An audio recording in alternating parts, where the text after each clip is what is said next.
If you could have something in general, what would you want if you could have something? Just what I had, I guess, at one point in time, you know, a good job, and I'd like to have my family back. Is there anything that I guess we could essentially help where it could help you get to that point where you were?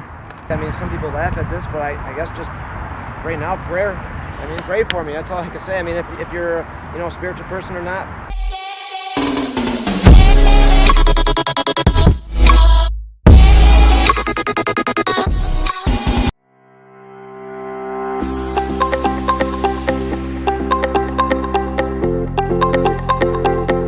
What's your name, Josh? Josh. Eric, dude. Hey, nice. All right, so look, we're out here, we're doing interviews and stuff. I saw you over there. I want to see kind of what's going on. What's your story? I guess it started with a nasty divorce. Lost pretty much everything, you know. She got it all. I had a union job, you know, very good job at the time.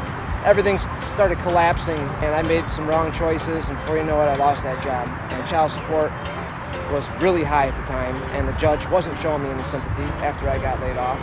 And it just got more and more into debt, which ended up putting me in jail for 90 days. When I got out, I really had, you know, nowhere to go, nowhere to turn. So that's where I found myself out here trying to find, you know, service through the city to get help. And right now, as far as cash goes, I have nothing. You know, I have the clothes that are on me. I was staying in an abandoned school, you know, just up until 2 days ago when they boarded it.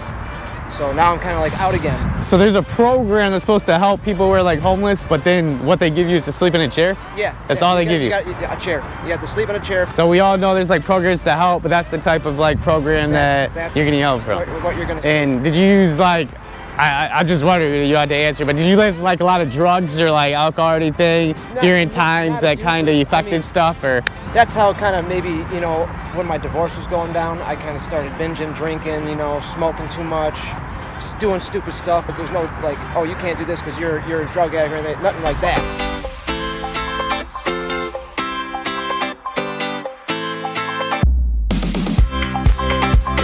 I did concrete formwork for a company like doing skyrise casinos and stuff like that. That's hard work. Yeah, very hard. I was in Vegas for 2 years.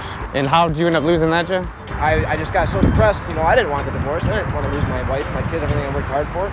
You know, I would call in here, call in there, and then finally, this, you know, my boss just didn't want to deal with my issues at the time. So. They weren't very understanding about you going through like hard times, right? That's not, no. He said he's been through a divorce. It wasn't like that with him, so why should it be like that with me? The world seems like we don't help people, I guess, who are going through tough times. Yeah. And that's what kind of like bugs, I guess, me, because it sounds like you did work hard. Did you graduate, or how did you do school? Pretty good? I graduated. I went through a 4-year apprenticeship in the union to get my journeyman's card. And now you're essentially homeless. It's been how long? About 6 months, 8 months. 6 to 8 months, and you're working hard trying to get work and stuff, yeah? Yeah. So that's actually where he essentially was. So when you see somebody that's kind of just out there asking for money, they could be going through a hard time, or they could just be looking for alcohol, drugs. You don't know, but you never know either. So you don't have to think just because somebody's out there, they have bad intentions.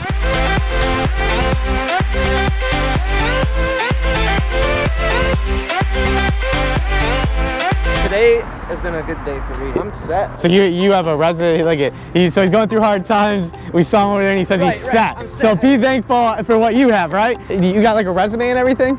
I mean, I got one, I guess, on Michigan Works, but it's been a while since it's been updated or messed with. Like I said, I was waiting until I got that an address again, somewhere where I could have a home and shower and change into a new outfit.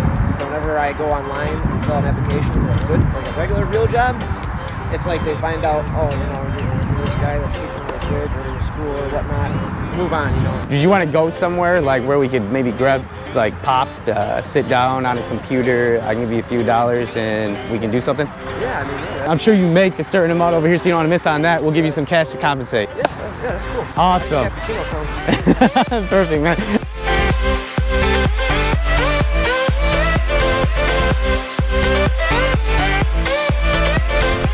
We're gonna go hit up Tim Hortons, and I'm actually super happy. I got my laptop with me. We're gonna see what we can do with like maybe a resume. All my books are in that school back there, because I go by those little public libraries they have all over the city. And when I see an author I recognize or know, I'll grab a book, and then I probably got about 20 of them in there I haven't got to reading yet, and it's all boarded up. I can't even get to my stuff. My wallet with my ID, everything's in there. Is it really? Yeah. Wait, at the school that you guys were staying at, and they boarded it up and all your stuff's in there? Yeah. It's like sleeping somewhere, they don't want us in sight. If I'm on the steps of a church or something, I'm visible. So we made a point to try and find somewhere secluded. Yeah. So that's why we went to that school. It was in like an abandoned alley and everything. No one could see us, except for this one lady who obviously just didn't like it. It's hard for me because, like I said, I love reading, and books are heavy. I only carry so many. I need to get myself one of them digital. Oh yeah. What do they call it? Kindle? Yeah. Kindle? Yeah. That was another thing that we were talking about earlier.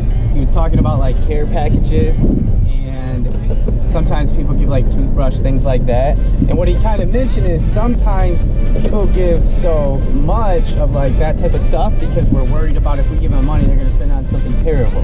While he actually has like a girlfriend and a family, even though he's homeless, and he needs to support them just as well, and he's trying to build up. Without the money, it's harder to do. He mentioned I can only use one toothbrush, right? It's not that they're like ungrateful, it's just, well, we already have one. And us as people, we don't buy 10 toothbrushes either. I just want to kind of show you something that like helped me a lot when it could work, because I had a hard time like figuring out work too. I worked at Palo County before all that concrete. Dang, that was supposed to be. This guy, Josh, actually poured the concrete for that. You see that? Boom. Hard worker. Can you pour concrete?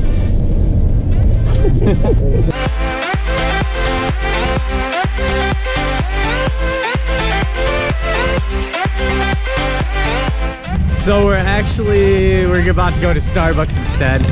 I asked Josh if it would be okay if Starbucks instead of Tim Hortons. So you're going in.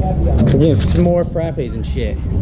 Alright, so we're sitting down and we're actually on the computer still. Josh here still, Sean here still, and we're stopping, getting some coffee because we need to wake up. We're getting a little tired. This stuff's boring, but it's necessary. So I'm just going over, like, this is a generic cover letter that I make up and I just mass send out to like a whole bunch of people. So my favorite site in the world for employment is this one. They make it really easy and it's just a numbers game. And Josh kind of just made my day. He said that he has a cell phone, so that makes it extra easy. I thought we were gonna have to do it by email, so I wasn't sure if he had a phone. So right here is Indeed. We're gonna go over, I guess, a few things.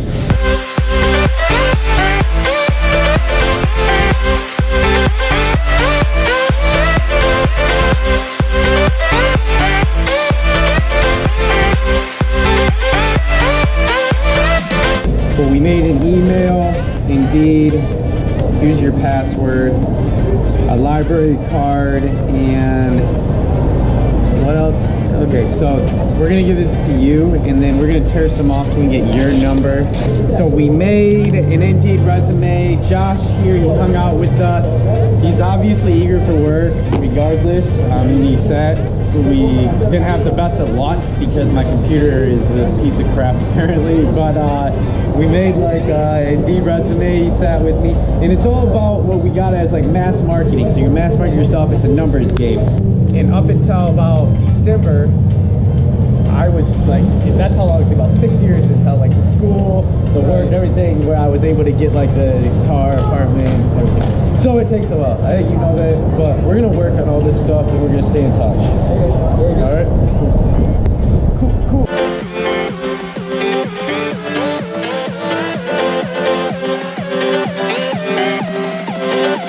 Unfortunately, I'm a little sad. We're gonna say goodbye to Josh. Josh, it was nice meeting you, dude.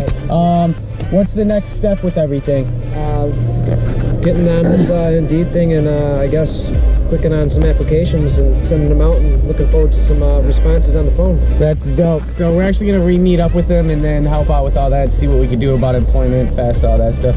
And for now, we're dropping him off, and he actually has a little girlfriend over here that he's meeting too, so that's pretty sweet. Right. See you, Josh, man. Yep.